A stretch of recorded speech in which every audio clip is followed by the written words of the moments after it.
All right, are we heading to a market crash or just a shift? Well, let's talk about it. We're getting to it right now.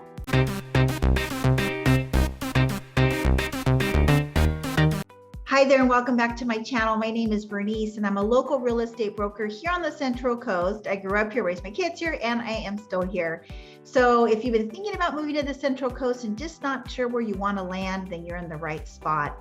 We're getting calls from people just like you trying to figure out what they want to do, if they want to move here, get to know the area. So feel free to reach out, give us a call, text, email, whatever you need to do to get a hold of us. So we like making these videos for you, but we are local real estate brokers and would love to help you out with any of your real estate needs. And just remember, we always have your back when you're moving to the Central Coast.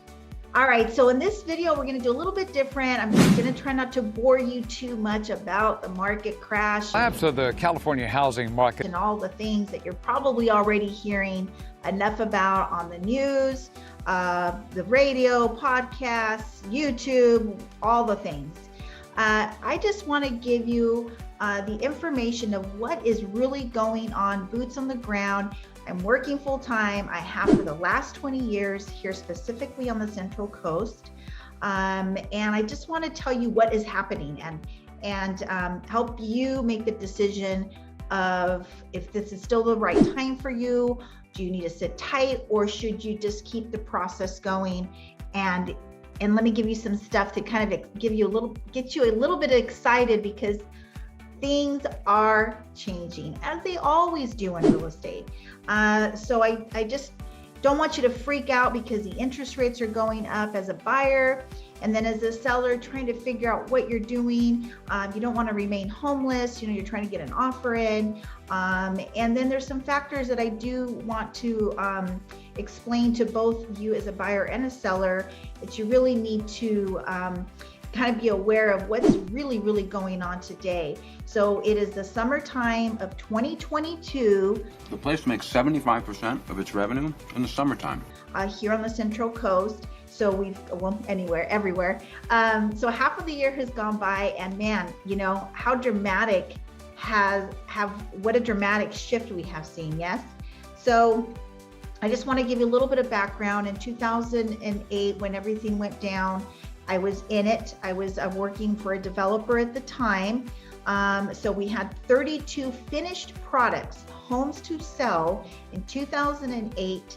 One sold for about $775, and then it was crickets, nothing. Stop. It was nuts. So I have felt it. Obviously, no sales equals no money, no food on my table, no money coming in, and commission sales. It was just devastating for many people at that time. So I understand how we go to the history, we go to the past to see what is going to happen in the future, or we take history to evaluate today. Well, let's also remember that the loans that were being issued at that time were literally because you had a pulse and a good credit. We have a pulse. Or even that. So if you can sign your name, you're able to do it. Loans were given out. So many things were so different at that time. So today, you've got to qualify, you have to verify, loans are in place, and because of the equity that we've had in the last 2 years, a lot of people do have a good amount of equity in the home. So it's not going to be such a devastating loss in the equity where someone can't sell if they need to, if they're in some sort of financial trouble. So again, yes, we still have the moratoriums in the states and things like that we probably will see. We will see, a result of that when that's all lifted and these tenants that haven't been paying rent for anywhere from 2 to 3 years, there will be results from that. However, it is not the biggest percentage that we saw from last time. But what I want to bring it in is you've all have heard the stories, you've all heard the news, you've all have everybody's opinion, and that's all fine. We're never going to change that. But what I want to do is give you the facts of what's going on today in today's market. Number one of the factors or one of the indicators that we see the market shifting and not crashing. The market is shifting already. Is that cash is coming into the market. Cash is in the market today. So that is an indicator that, people are pulling money out of stock or have decided that real estate is a good investment, as it, historically is for wealth, for growing wealth. So what we're seeing is cash in the market. However, the market is shifting because cash is not necessarily king right now.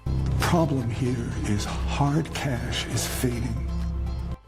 So example, this was literally 2 weeks ago. There's a house on the market for 1.275.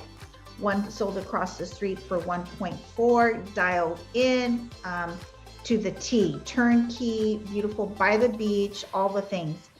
The one that we went for was more investment, needed some upgrading, was going to need some things. So it wasn't, the same type of product, but of course across the street, the other one sold for 1.4.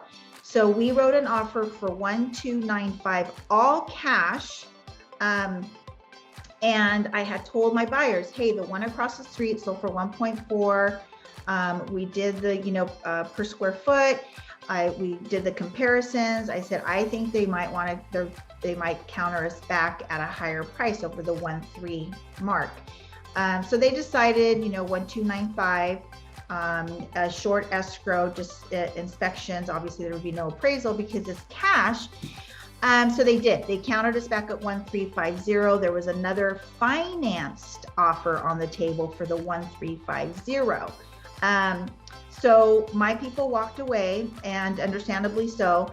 But again, the risk that the seller now has is that if it doesn't comp out, there's going to be an appraisal gap, because you're relying on the appraiser, who's in the subjective person, to come in and give their opinion. They have to pull the three, comparable sales for the bank and all that good stuff. But we are currently seeing appraisal gaps in not only our area, but it's happening across other states. So, I collaborate with other real estate professionals out there that also have channels like I do, and we mastermind and things of that nature. And we are seeing that, and you're seeing it in other like Texas, Denver, Tennessee, Florida, all the big hot spots areas. They're seeing this. So somehow on the Central Coast, we think we're in a little bubble and immune to all of this, but we are certainly not. And we're going to start seeing that. So here's the thing, as a buyer, now you've got some leverage that we can move forward on a deal with the cash, that if you're comfortable, yes, you can offer more and finance it. My people were more investors that weren't emotionally attached to this. The other buyer was, and that's why they felt comfortable going up in the price point. And if you're in the position, you can always close the gap with the appraisal, if it comes in lower, if you're comfortable with that and want this house, enough to do that and put the money into it.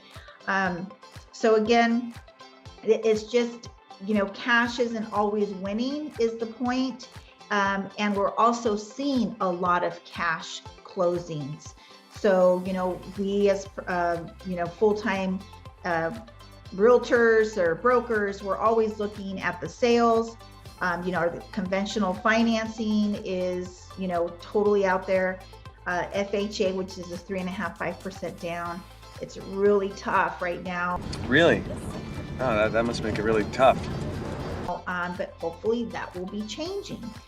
So again, this is just to kind of give you an update of what's really happening here in the micro, trying to give you what's happening specifically here on the Central Coast. So again, cash isn't always king. So if you are working with a great lender, we can come up with some strategies, or this is an opportunity to, do something with financing and not be afraid that another offer on the table, because it's cash, the seller's going to take it, so they countered us back, we walked, so now they are pending and went with the other offer.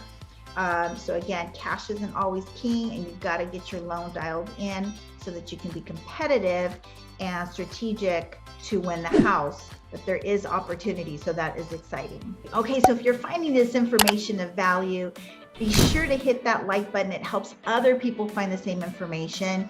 Then subscribe to the channel so you don't miss any of our future videos, and hit that bell so you don't miss any of our future videos. Okay, so a lot of people are freaking out a little bit because of the interest rate going up to, 5%, our average last year. Interest rates fluctuate. Who knows? Was, 3 to 4, now we're at the 5s.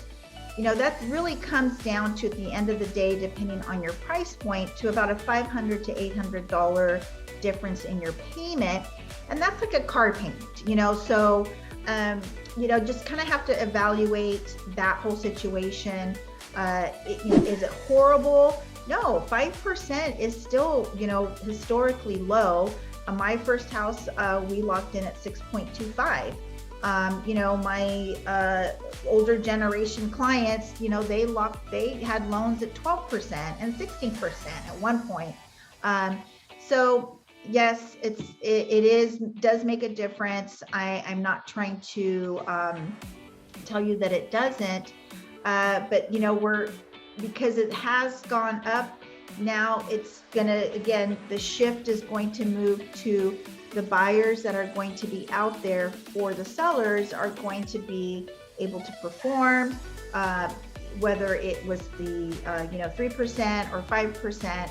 So this is going to be a good thing to kind of filter out some buyers, and then some sellers also will be more encouraged to maybe try to get the house on the market and get ahead of maybe another rate increase.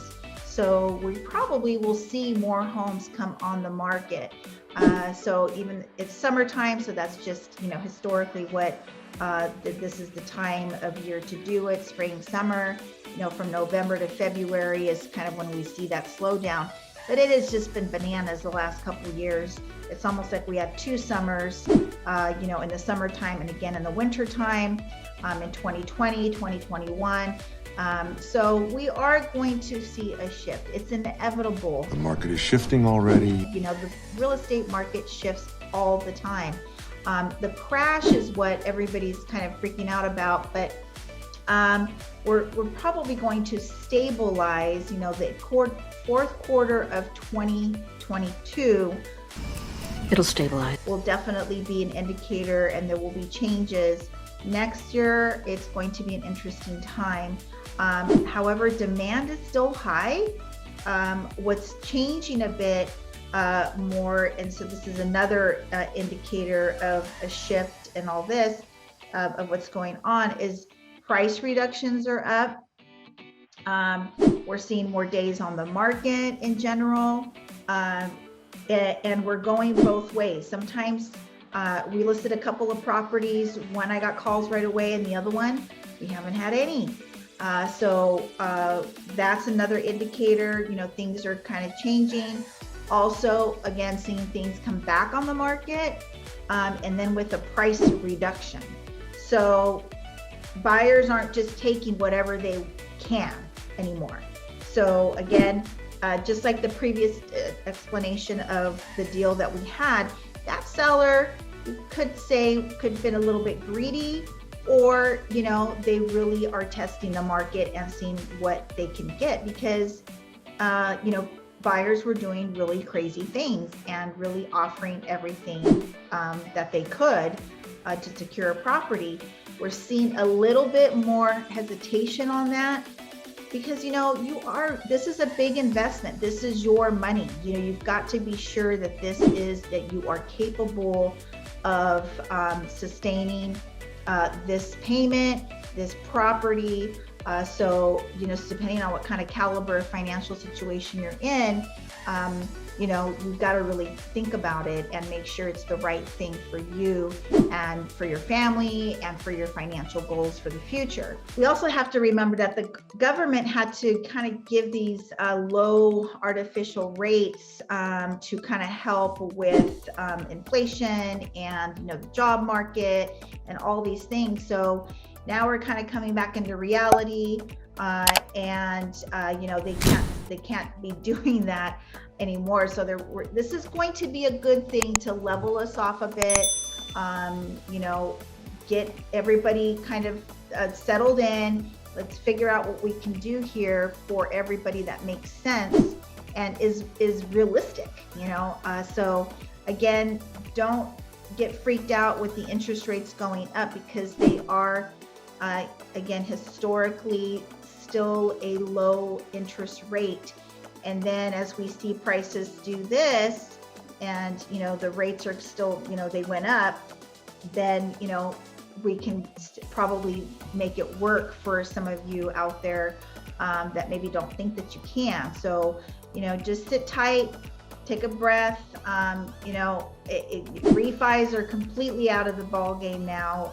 That's that part of the lending environment has definitely slowed down, and I can feel it because the lenders are now reaching out to me. So it's an interesting time in all avenues.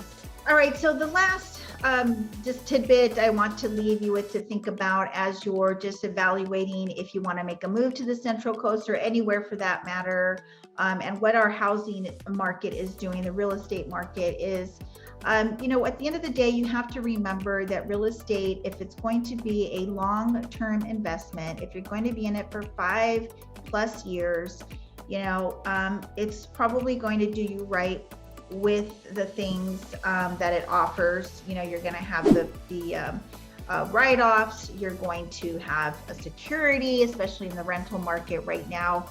I'm listing homes that have tenants in it. That whole scenario, Jeff, you've got to tell the tenants, or some people had just moved in a year ago and now they're going to get the notice. So, being a renter, you've got that going, but it can make sense to rent. You've got a secured lease and all that good stuff until you're ready to, get your financing in order and, buy a property. But again, real estate has always been a good investment. There are things that you need to evaluate, but if it's going to be long-term, it's a great way to build some wealth rather than, renting, but of course renting can be okay. Now, the other thing is, if you're at a certain age in your life and you still haven't purchased anything or just not sure if you should, you can always think about doing an investment property. It doesn't have to be your primary. If you are really secure in where you're at living and you just want to invest in some sort of real estate right now, then you can always do an investment property, or just live in one unit and do a multifamily and build some wealth in real estate there. So again, here on the Central Coast right now, demand still seems to be very high in the aspect that we still have people from the high density areas migrating here, trying to get a better lifestyle, some elbow room, some fresh air. And if people have thought about retiring to the Golden State, they're definitely moving in. Our area has always been a second home retirement community as well. So again, the Central Coast has still been a very good little hot spot, right in the middle of California. We're not high crazy density like LA, San Diego, and again, it even gets more intense up in the Bay Area with the transportation, the infrastructure, the high-paced living. So people are exiting that if they can and coming to the Central Coast. So that's always going to be a factor in our pricing, demand, and desirability to move here. So that's just something that you have to factor in, and if it is the right time for you to move here and invest. Okay, friends, the only way that we can help you find that sweet spot here on the Central Coast is you've got to reach out, text, email, whatever you need to do to get a hold of us day, evening, weekends. It does not matter because we have your back when you're moving to the Central Coast, California. So until the next video, we'll catch you later.